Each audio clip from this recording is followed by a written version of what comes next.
5ই আগস্টের আগে সব দল, সব মতের মানুষ, ডান বাম সবাই একসঙ্গে মিলেছিল এবং একই আওয়াজ তুলেছিল, স্বৈর শাসকের পতন দাবি করেছে, একটা ঐক্য ছিল। তো এখন তো যার যার বলয় চলে গেছে, তার নিজস্ব বলয়, তার রাজনৈতিক সুবিধার জন্য বক্তব্য হাজির করছে। তো একটা বিরোধ তো স্বাভাবিক ব্যাপার, কিন্তু এই বিরোধটা রাজনীতিতে কিন্তু পুরনো ব্যাপার, এটা খুব কঠিন, নতুন কিছু না। আগেও আমরা দেখেছি যে নির্বাচনের সামনে রেখে এই ধরনের বিরোধ তৈরি হয় এবং পরস্পর কথাবার্তা, কাদা ছোড়াছুড়ি, এই এমনকি পার্লামেন্টেও এগুলো আমরা দেখেছি। অতএব এইটা আমার না, কিন্তু বিগত বিতর্কের চেয়ে এবারের বিতর্কটা ভিন্ন কিনা? আমি শুনতে পাইনি। আমি বলছি যে বিগত সময় নির্বাচন নিয়ে রাজনৈতিক দলের মধ্যে যে তর্ক বিতর্ক, তার থেকে এবারের তর্ক বিতর্ক ভিন্ন কিনা, আলাদা কিনা? এইরকমই বিতর্ক হয়। বিতর্ক তো আমাদের তো কালচারাল স্ট্যান্ডার্ড তো একই, বিতর্ক একই রকম হয়। অতীতে আমরা যেভাবে দেখেছি কথাবার্তা হয়েছে, এখনো সেই ধরনের হচ্ছে। কিন্তু প্রশ্নটা হচ্ছে যে সমাধানটা কি, সমাধানের প্র্যাগমেটিক সমাধানটা কি? এখানে তো কোন বিপ্লবী সরকার কিংবা জাতীয় সরকার গঠন হতে পারত কিনা সে বিতর্কে যে লাভ নেই, হয়নি তো।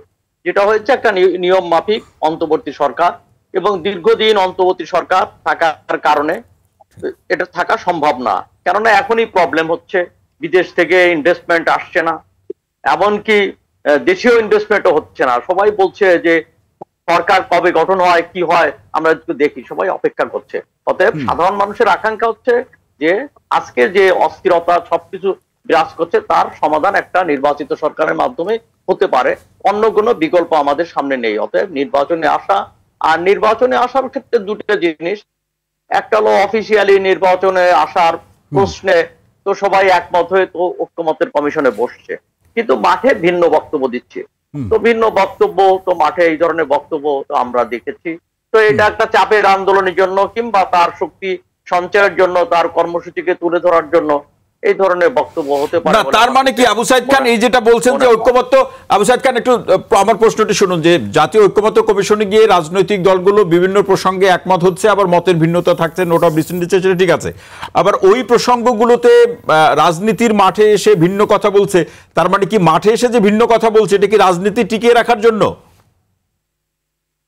আচ্ছা, একটা মেঠো বক্তৃতা বলে তো একটা কথা আছে, যে একটা হচ্ছে তার নিজস্ব কর্মসূচি সুস্পষ্ট বক্তব্য হাজির করে, আর মাঠে জনসভায় তো ভিন্ন, মানে আরো তার নিজের কথা বলতে থাকে। এইগুলো তো আমরা দেখেছি। তো এগুলোতেও মানে হতাশ হওয়ার কোনো কারণ নেই। আমার মনে হয় যে আলটিমেটলি যদি নির্বাচন কমিশন যেভাবে অগ্রসর হচ্ছে, এবং অলরেডি সবাই তো প্রতীক নিয়ে ইত্যাদি নির্বাচনে যাওয়ার ব্যাপারে আগ্রহ দেখাচ্ছে, অতএব আমার কাছে মনে হয় যে দলগুলা কার্যত নির্বাচনমুখী।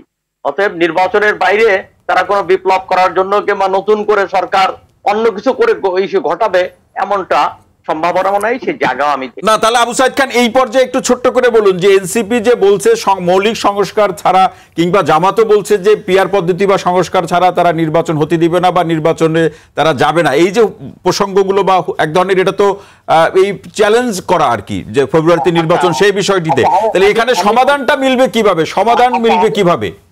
আচ্ছা, মৌলিক সংস্কার কে করবে? এই সরকারের তো কোনো ম্যান্ডেট নাই মৌলিক সংস্কার করার। নির্বাচিত সরকারই মৌলিক সমাধান করতে পারে। যে সমস্ত মৌলিক, যদি আমি বুঝি যে কনস্টিটিউশন সম্পর্কিত সংস্কার, তো সেটা তো একটা নির্বাচিত সরকারই করতে পারে। অতএব নির্বাচিতের বাইরে অন্য কোনো শক্তি, অন্য কারো সে রাইট নাই, অন্য কারো সেই রাইটস অথবা নির্বাচনটা জরুরি বলে মনে করি।